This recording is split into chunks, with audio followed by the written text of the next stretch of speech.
माननीय सभासदों, माननीय अध्यक्ष जी,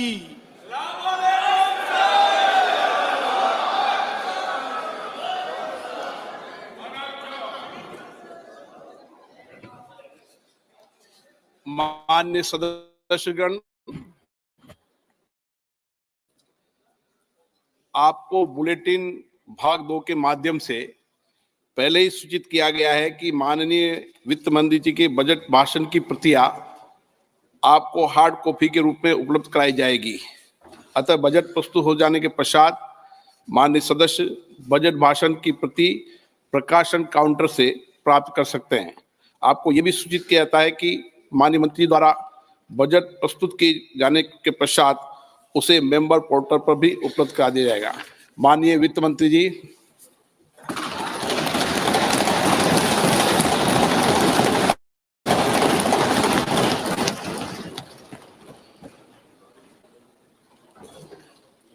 Honorable Speaker, I present the interim budget for 24-25.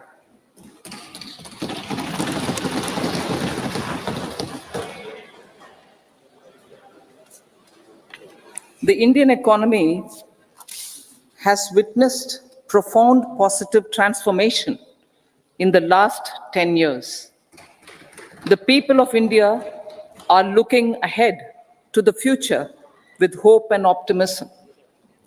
With the blessings of the people, when our government, under the visionary and dynamic leadership of Honorable Prime Minister Shri Narendra Modi, assumed office in 2014, the country was facing enormous challenges.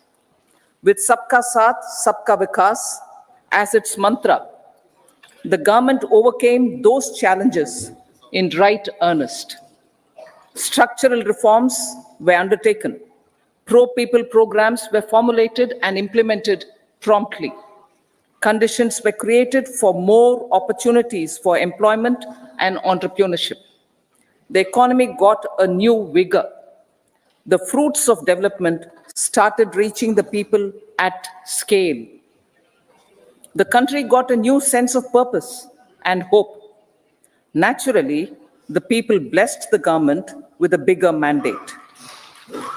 In the second term, our government, under the leadership of Honorable Prime Minister, doubled down on its responsibilities to build a prosperous country with comprehensive development of all people and all regions. Our government strengthened its mantra to Sabka Saath, Sabka Vikas, and Sabka Vishwas. Our development philosophy covered all elements of inclusivity, namely social inclusivity through coverage of all strata of the society, and geographical inclusivity through development of all regions of the country. With the whole of nation approach of Sabka Prayas, the country overcame the challenges of once in a century pandemic, took long strides towards Atmanirbhar Bharat, committed to Panch Pran, and laid solid foundations for the Amrit Kal. As a result, our young country has high aspirations, pride in its present, and hope and confidence for a bright future. We expect that our government, based on its stupendous work, will be blessed again by the people with a resounding mandate.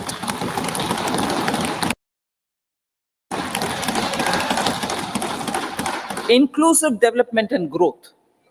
Our humane and inclusive approach to development is a marked and deliberate departure from the earlier approach of provisioning up to village level. Development programs were thus provisioned.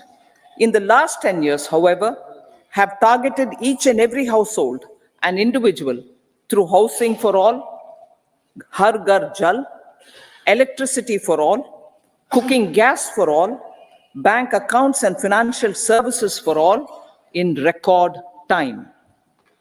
The worries about food have been eliminated through free ration for 80 crore people. Minimum support prices for the produce of Annadata are periodically increased appropriately. These and the provision of basic necessities have enhanced real income in the rural areas. Their economic needs could be addressed, thus spurring growth and generating jobs. Social justice. Our government is working with an approach to development that is all round, all pervasive, and all inclusive. Sarvangin, Sarvasparshi, or Sarvasamaveshi. It covers all castes and people at all levels. We are working to make India a Vikasit Bharat by 2047. For achieving that goal, we need to improve people's capability and empower them. Previously, social justice was mostly a political slogan. For our government, social justice is an effective and necessary governance model. The saturation approach of covering all eligible people is the true and comprehensive achievement of social justice. This is secularism in action, reduces corruption, and prevents nepotism, prevents Bhai Bhatijawad. There is transparency and assurance that benefits are delivered to all eligible people. The resources are distributed fairly. All, regardless of their social standing, get access to opportunities. We are addressing systemic inequalities that had plagued our society. We focus on outcomes and not on outlays, so that the social economic transformation is achieved. As our Prime Minister firmly believes, we need to focus on 4 major castes. They are Garib, Mahilaye, Yuva, and Annadata. Their needs, their aspirations, and their welfare are our highest priority.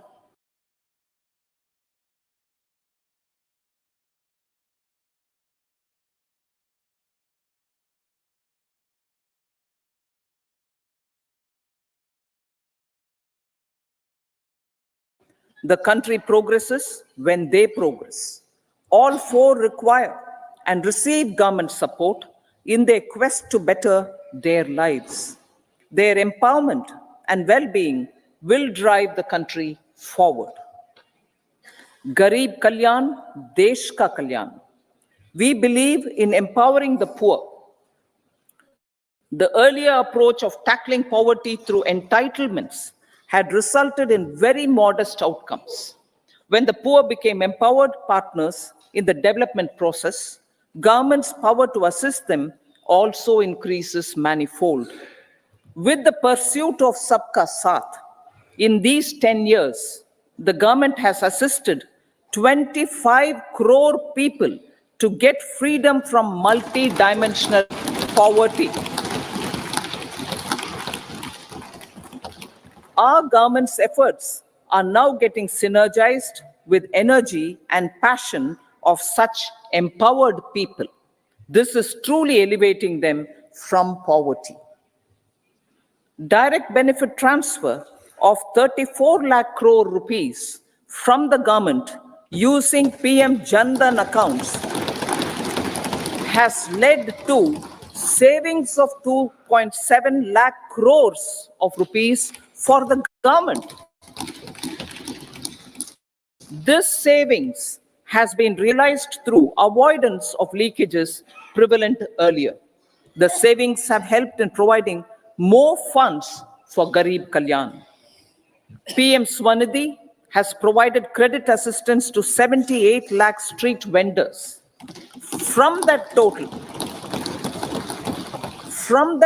of 78 lakh street vendors, 2.3 lakh have received credit for the 3rd time. PM Janman Yojana reaches out to the particularly vulnerable tribal groups who have remained outside the realm of development so far. PM Vishwakarma Yojana provides end-to-end support to artisans and craftspeople engaged in 18 trades. The schemes for empowerment of Divyangs and transgender persons reflect firm resolve of our government to leave no one behind. Welfare of Annadata. Farmers are our Annadata.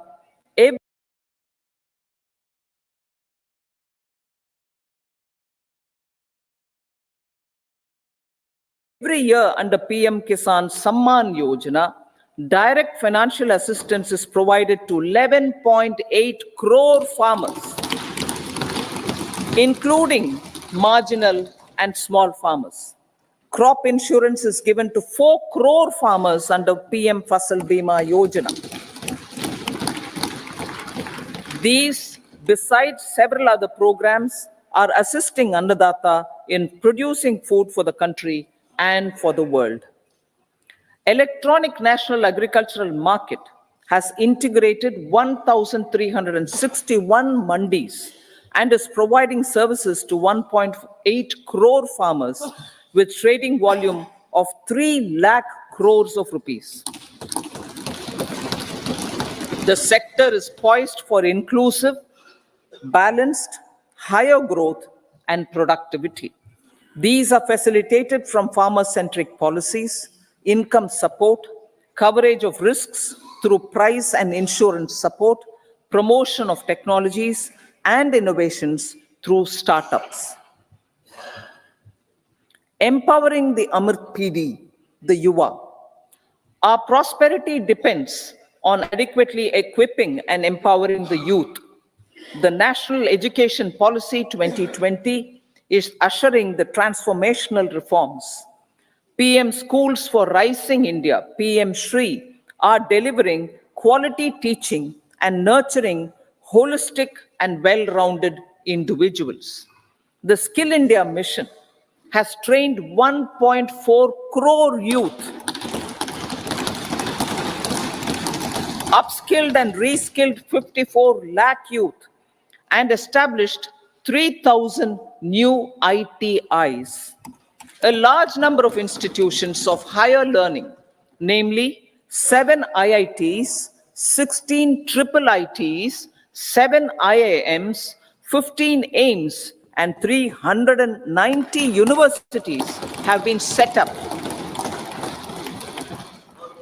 PM Mudra Yojana has sanctioned 43 crore loans aggregating to 22.5 lakh crores of rupees for entrepreneurial aspirations of our youth. Besides that, Fund of Funds, Startup India, and Startup Credit Guarantee schemes are assisting our youth. They are also becoming Rozgar Data. The country is proud of our youth scaling new heights in sports. The highest ever medal tally in Asian Games and Asian Para Games in 2023 reflects a high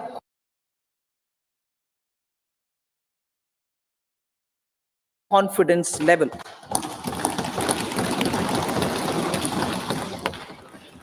Chess prodigy and our #1 ranked player Pragnananda put up a stiff fight against the reigning world champion Magnus Carlsen in 2023. Today, India has over 80 chess grandmasters compared to little over 20 in 2010. Momentum for Nari Shakti. The empowerment of women through entrepreneurship, ease of living, and dignity for them has gained momentum in these 10 years. 30 crore Mudra Yojana loans have been given to women entrepreneurs. Female enrollment in higher education has gone up by 28% in 10 years. In STEM courses, girls and women constitute 43% of enrollment, one of the highest in the world.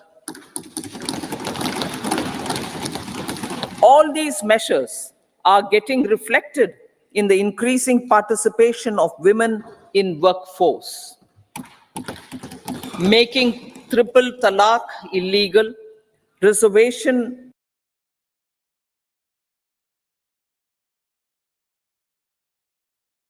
of 1/3 seats for women in the Lok Sabha and state assemblies,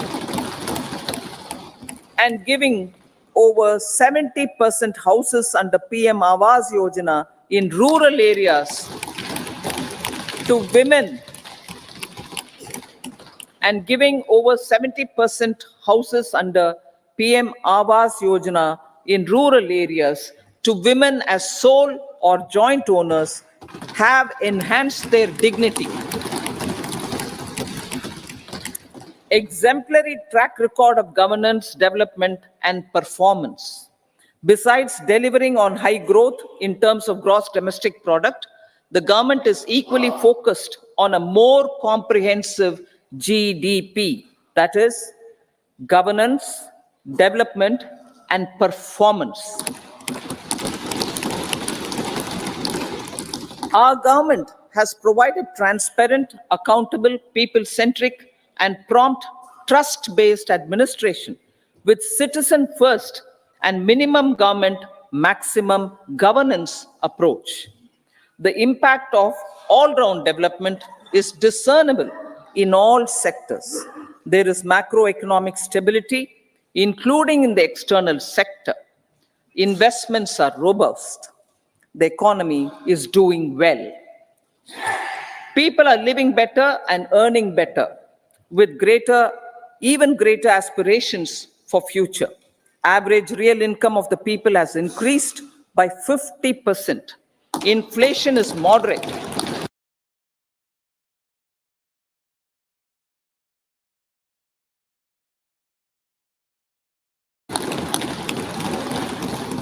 People are getting empowered, equipped, and enabled to pursue their aspirations.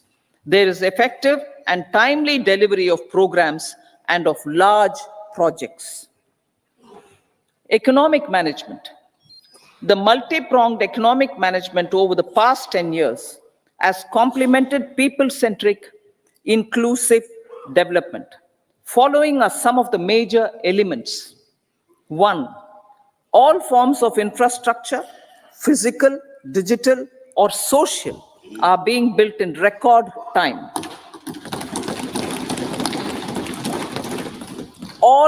Number 2, all parts of the country are becoming active participants in economic growth. Number 3, digital public infrastructure, a new factor of production as if in the 21st century, is instrumental in formalization of the economy. Number 4, goods and services tax has enabled one nation, one market, one tax. Tax reforms have led to deepening and widening of tax base. Number 5, strengthening of the financial sector has helped in making savings, credit, and investments more efficient. Number 6, GIFT, IFSC, and the Unified Regulatory Authority, IFSCA, are creating a robust gateway for global capital and financial services for the economy. Number 7, proactive inflation management has helped keep inflation within the policy band.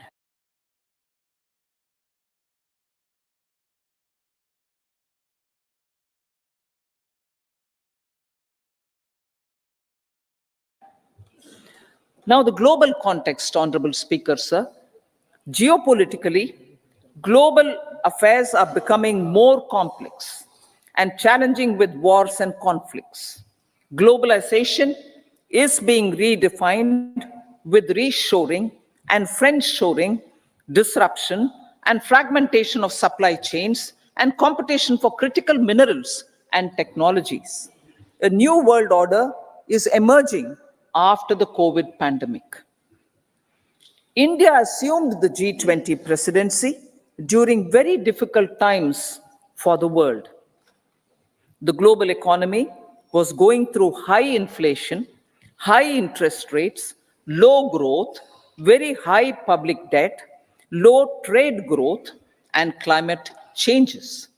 The pandemic has led to a crisis of food, fertilizer, fuel, and finances for the world, while India successfully navigated its way. The country showed the way forward and built consensus on solutions for those global problems.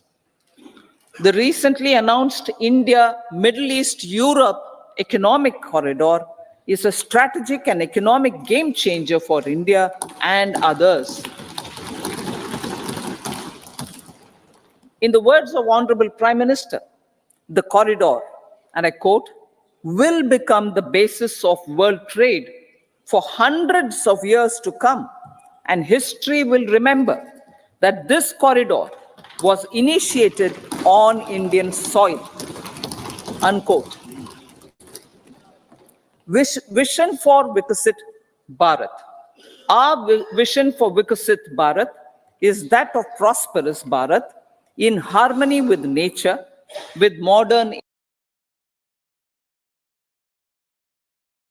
infrastructure, and providing opportunities for all citizens and all regions to reach their potential. With confidence arising from strong and exemplary track record of performance and progress, earning Sabka Vishwas, the next 5 years will be years of unprecedented development and golden moments to realize the dream of developed India by 2047. The trinity of demography, democracy, and diversity backed by Sabka Prayas has the potential to fulfill aspirations of every Indian. As Honorable Prime Minister in his Independence Day address to the nation mentioned, I quote, there is no dearth of opportunities, as many opportunities as we want. The country is capable of creating more opportunities. Sky is the limit, unquote. Strategy for Amrit Kal. Our government will adopt economic policies that foster and sustain growth, facilitate inclusive and sustainable development, improve productivity, create opportunities for all, help them enhance their capabilities, and contribute to generation of resources to power investments and fulfill aspirations. Guided by the principle, reform, perform, and transform, the government will take up next generation reforms and build consensus with the states and stakeholders for effective implementation. It is an important policy priority for our government to ensure timely and adequate finances, relevant technologies, and appropriate training for the micro, small, and medium enterprises, MSMEs, to grow and also compete globally. Orienting the regulatory environment to facilitate their growth will be an important element of this policy mix. Aligning with the Panchamrit goals, our government will facilitate sustaining high and more resource-efficient economic growth. This will work towards energy security in terms of availability, accessibility, and affordability. For meeting the investment needs, our government will prepare the financial sector in terms of size, capacity, skills, and regulatory framework. Aspirational Districts Program. Our government stands ready to assist the states in faster development of aspirational districts and blocks, including generation of ample economic opportunities. Development of the East. Our government will pay utmost attention to make the Eastern region and its people a powerful driver of India's growth.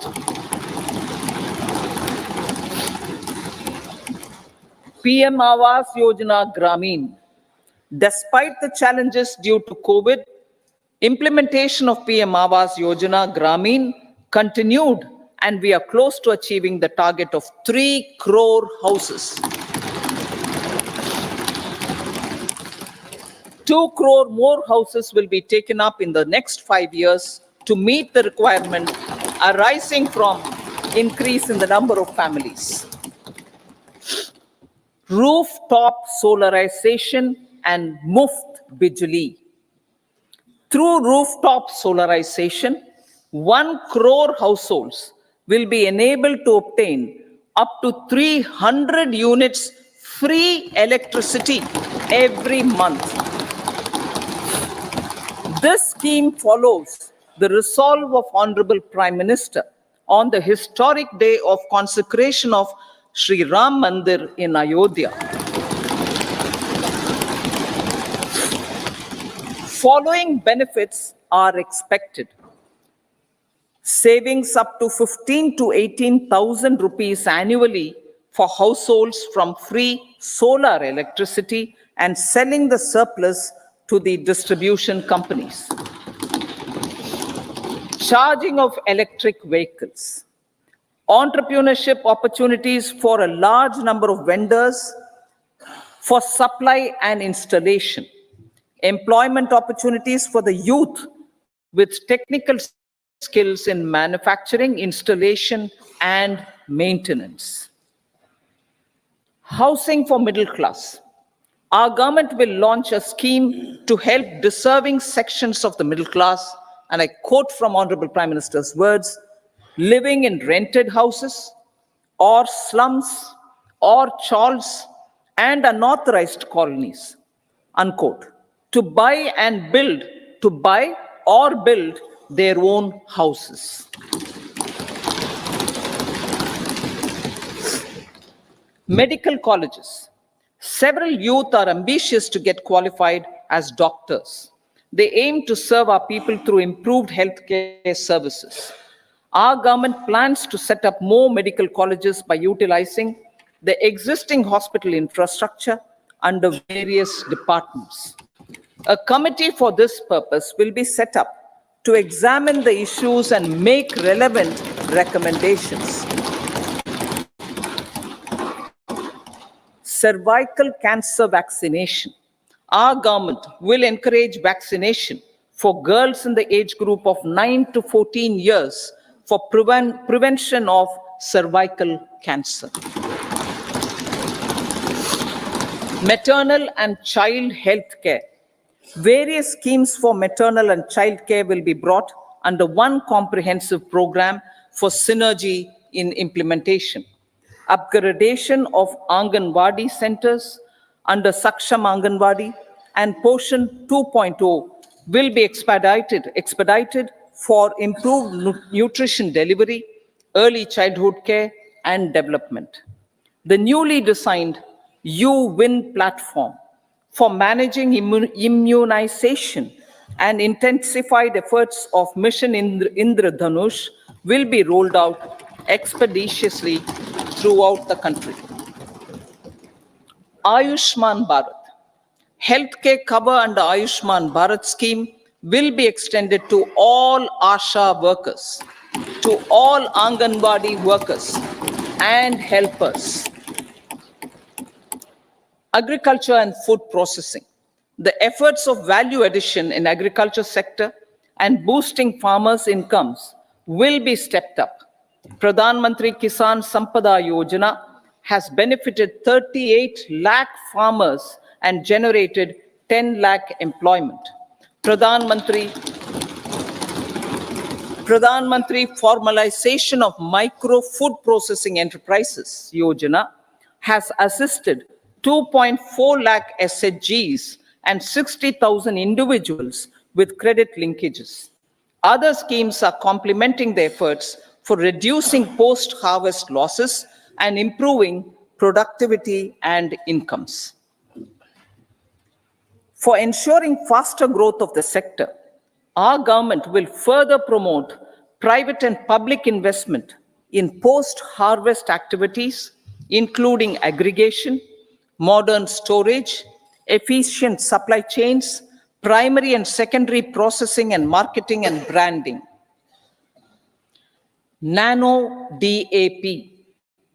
After the successful adoption of nano urea, application of nano DAP on various crops will be expanded in all agroclimatic zones.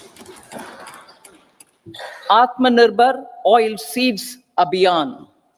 Building on the initiative announced in 2022, a strategy will be formulated to achieve Atmanirbharta for oil seeds such as mustard, groundnut, sesame, soya bean, and sunflower.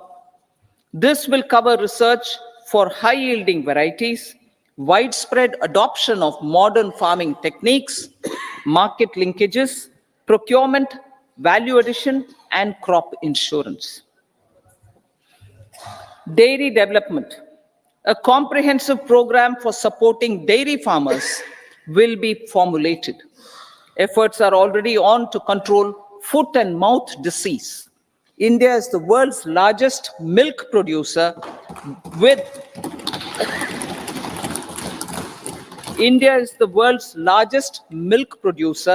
but with low productivity of milch animals. The program will be built on the success of existing schemes such as Rashtriya Gokul Mission, National Livestock Mission, and infrastructure development funds for dairy processing and animal husbandry. Matsya Sampada. It was our government which set up a separate department for fisheries, realizing the importance of assisting fishermen. This has resulted in doubling of both inland and aquaculture production.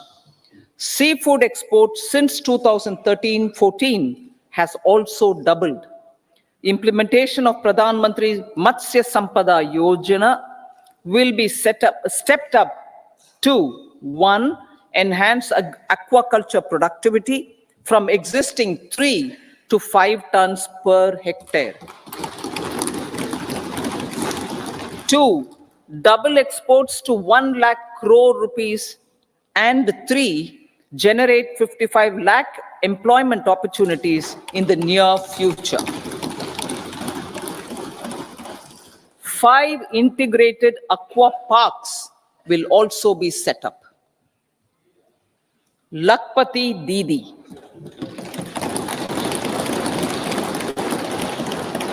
$83 lakh SHGs.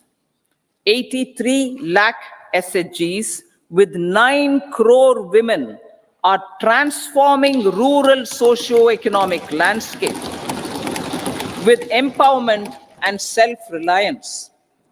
Honorable Speaker said, their success has assisted nearly 1 crore women to become Lakpati Didi already. They are an inspiration to others. Their achievements will be recognized through honoring them. Buoyed by the success, it has been decided to enhance the target for Lakpati Didi from 2 crores to 3 crores.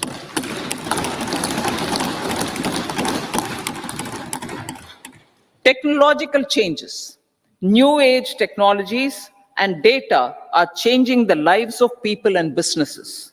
They are also enabling new economic opportunities and facilitating provision of high quality services at affordable prices for all, including those at the bottom of the pyramid. Opportunities for India at the global level are expanding. India is showing solutions through innovation and entrepreneurship of its people. Research and innovation for catalyzing growth, employment, and development. Prime Minister Lal Bahadur Shastri gave the slogan of Jai Jawan, Jai Kisan.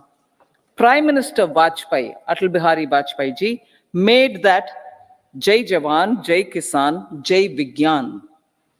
Prime Minister Modi has furthered that to Jai Jawan, Jai Kisan, Jai Vigyan, and Jai Anusandhan. as innovation is the foundation of development. For our tech-savvy youth,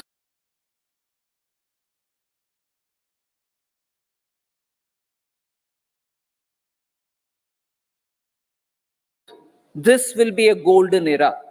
A corpus of 1 lakh crore rupees will be established with 50-year interest-free loan provided. The corpus will provide long-term financing or refinancing with long tenors and low and or nil. I repeat that sentence. The corpus will provide long-term financing or refinancing with long tenors and low or nil interest rates. This will encourage the private sector to scale up research and innovation significantly in sunrise domains. We need to have programs that combine the powers of our youth and technology. A new scheme will be launched for strengthening deep tech technologies for defense purposes and expediting Atmanirbharta. Infrastructure development. Building on the massive tripling of the capital expenditure outlay in the past 4 years, resulting in huge multiplier impact on economic growth and employment creation, the outlay for the next year is being increased by 11.1% to 11,111 crore rupees. This would be 3.4% of our GDP. Railways. 3 major economic railway corridor programs will be implemented. These are energy, mineral, and cement corridor. Number 2, port connectivity corridors. And number 3, high traffic density corridors. The projects have been identified under the PM Gati Shakti for enabling multimodal connectivity. They will improve logistics efficiency and reduce cost. The resultant decongestion of the high traffic corridors will also help in improving operations of passenger trains, resulting in safety and higher travel speed for passengers. Together with dedicated freight corridors, these 3 economic corridor programs will accelerate our GDP growth and reduce logistic costs.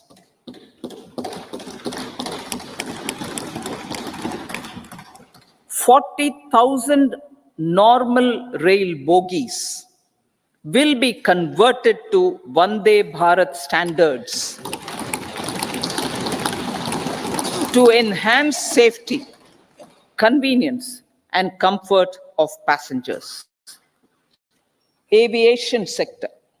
The aviation sector has been galvanized in the past 10 years. Number of airports have doubled to 149. Rollout of air connectivity to Tier 2 and Tier 3 cities under UDAN scheme has been widespread. 517 new routes are carrying 1.3 crore passengers. Indian carriers have proactively placed orders for over 1,000 new aircrafts. Expansion of existing airports and development of new airports will continue expeditiously. Metro and Namo Bharat. We have a fast expanding middle class and rapid urbanization is taking place. Metro rail and Namo Bharat can be the catalyst for the required urban transformation. Expansion of these systems will be supported in large cities, focusing on transit-oriented development. Green energy. Towards meeting our commitment for net zero by 2070, the following measures will be taken. Viability gap funding will be provided for harnessing offshore wind energy, potential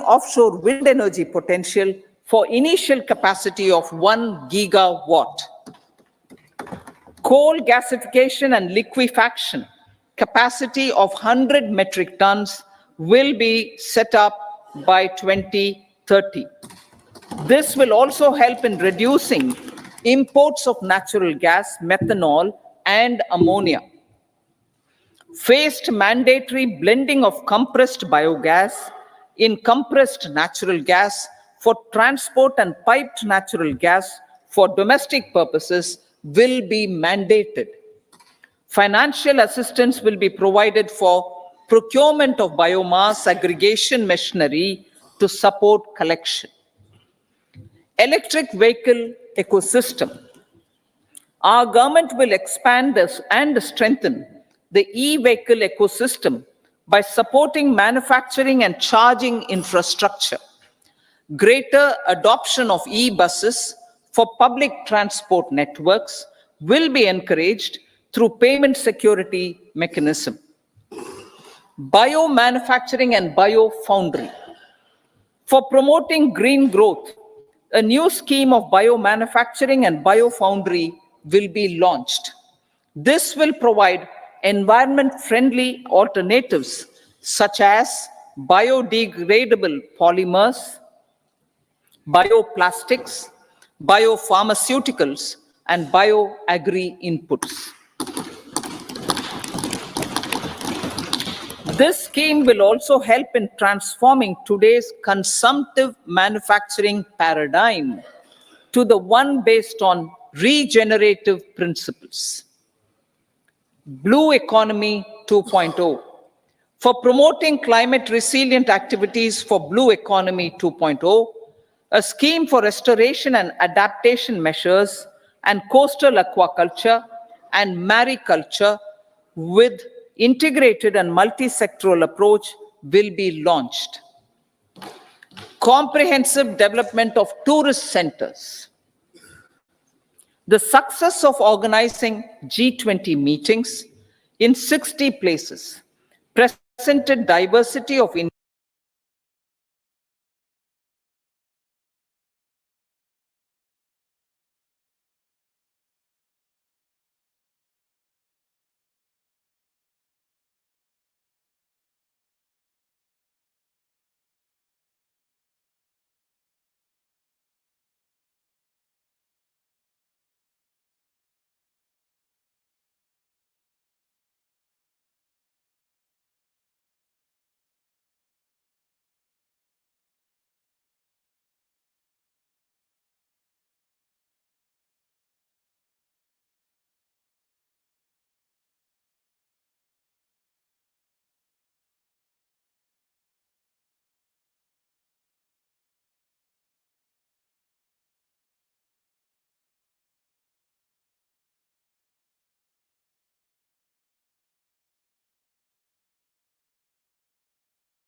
comprehensive development of iconic tourist centers, branding and marketing them at global scale.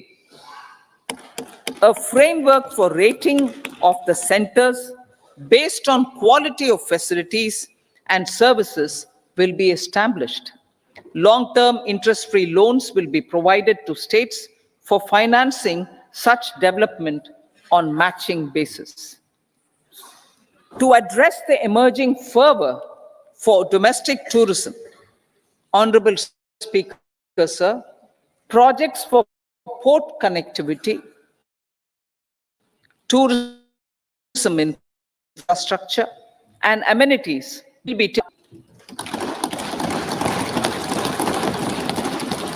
This will help in generating employment also. Promoting investments. The FDI inflow during 2014 to 23 was 596 billion US dollars, marking a golden era. That is twice the inflow during 2005 to 14. For encouraging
₹14.13 lakh crore rupees and 11.75 lakh crore respectively. Both will be less than that in 23-24. Now that the private investments are happening at scale, the lower borrowings by the central government will facilitate larger availability of credit for the private sector. Vote on account. I'll be seeking vote on account approval of the Parliament through the appropriation bill for a part of the financial year 2024-25. I will now move to part B. Honorable Speaker, sir, over the last 10 years, the direct tax collections have more than trebled and the return filers swelled 2.4 times. I would like to assure the taxpayers that their contributions have been used wisely for the development of the country and welfare of its people. I appreciate the taxpayers for their continued support. The government has reduced and rationalized tax rates. Under the new tax scheme, there is now no tax liability for taxpayers with income up to 7 lakh rupees, up from 2.2 lakh rupees in the financial year 2013-14. The threshold for presumptive taxation for retail businesses was increased from 2 crores to 3 crores. Similarly, the threshold for professionals eligible for presumptive taxation was increased from 50 lakh rupees to 75 lakh rupees. Also, corporate tax rate was decreased from 30% to 22% for existing domestic companies and to 15% for certain new manufacturing companies. Honorable Speaker, sir, in the last 5 years, our focus has been to improve taxpayer services. The age-old jurisdiction-based assessment system was transformed with the introduction of faceless assessment and appeal, thereby imparting greater efficiency, transparency, and accountability. Introduction of updated income tax returns, a new Form 26AS, and pre-filling of tax returns have made filing of tax returns simpler and easier. Average processing time of returns has been reduced from 93 days in the year 2013-14 to a mere 10 days this year, thereby making refunds faster. Indirect taxation. By unifying the highly fragmented indirect tax regime in India, the GST has reduced the compliance burden on trade and industry. The industry has acknowledged the benefits of GST. According to a recent survey conducted by a leading consulting firm, 94% of industry leaders view the transition to GST as largely positive. According to 80% of the respondents, it has led to supply chain optimization, as elimination of tax arbitrage and octroi has resulted in disbanding of checkposts at the state and city boundaries. At the same time, tax base of GST more than doubled, and the average monthly gross GST collection has almost doubled to 1.66 lakh crores this year. States too have benefited.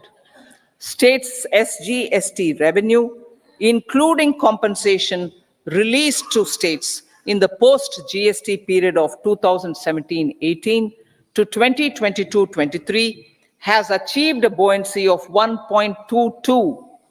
In contrast, the tax buoyancy of state revenues from subsumed taxes in the pre-GST four-year period of 2012-13 to 2015-16 was a mere 0.72.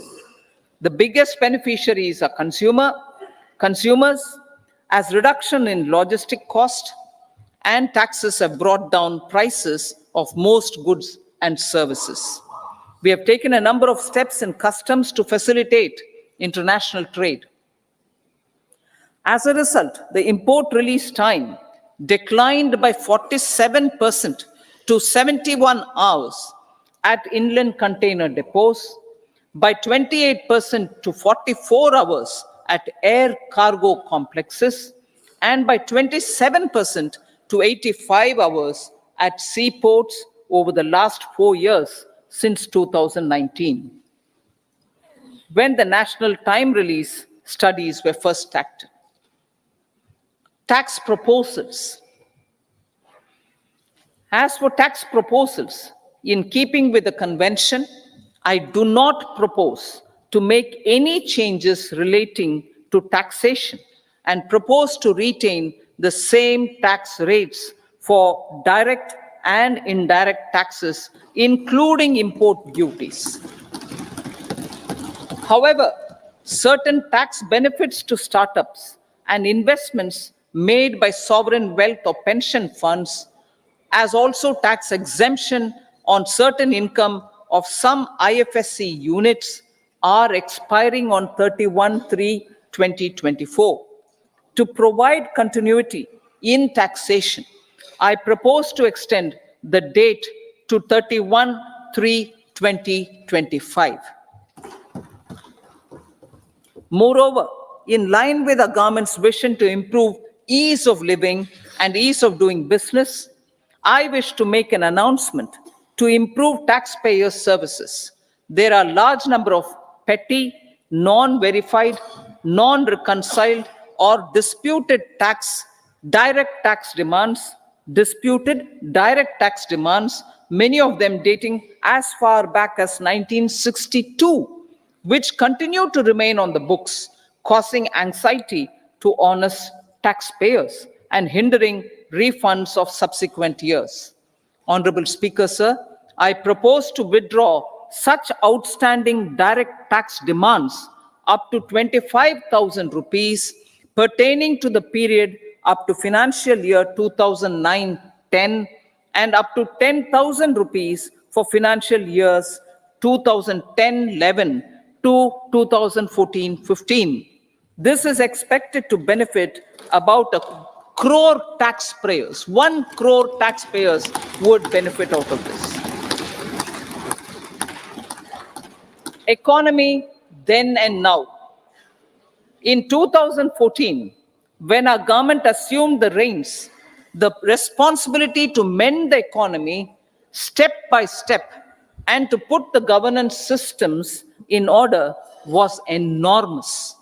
The need of the hour was to give hope to the people, to attract investments, and to build support for the much needed reforms.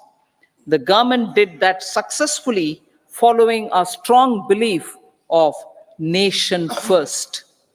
The crisis of those years has been overcome, and the economy has been put firmly on a high, sustainable growth path with all-round development.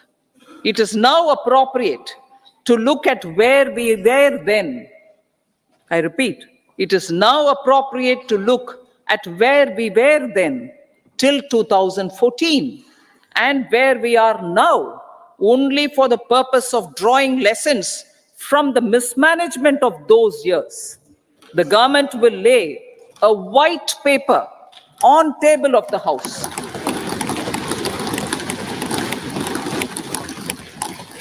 The exemplary track record of governance, development, and performance, effective delivery, and Jan Kalyan has given the government trust, confidence, and blessings of the people to realize whatever it takes, the goal of Vikasit Bharat, with good intentions, true dedication, and hard work in the coming years and decades. With this, Honorable Speaker, I commend the interim budget to this august House. Jai Hind.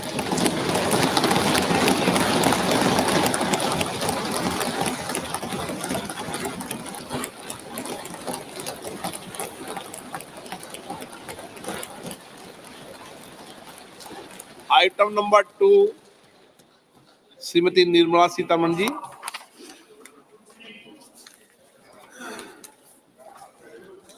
So, with your permission, I rise to lay on the table the following statements under Section 3(1) of the Fiscal Responsibility and Budget Management Act 2003, Medium-Term Fiscal Policy cum Fiscal Policy Strategy Statement, and Macroeconomic Framework Statement.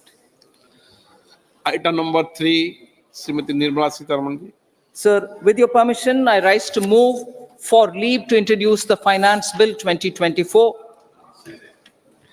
प्रश्न ये है कि विधेयक को पुनर्स्थापित करने की अनुमति प्रदान की जाए। जो सदस्य इसके पक्ष में हाँ कहें, जो सदस्य विरोध में ना कहें। मेरे विचार में निर्णय हाँ वालों के पक्ष हुआ, हाँ वालों के पक्ष हुआ। माननीय मंत्री जी, विधेयक को पुनर्स्थापित करें। So I introduce the bill. सभा की कार्रवाई शुक्रवार दिनांक 2 फरवरी 2024 को प्राप्त 11 बजे तक के लिए स्थगित की जाती है।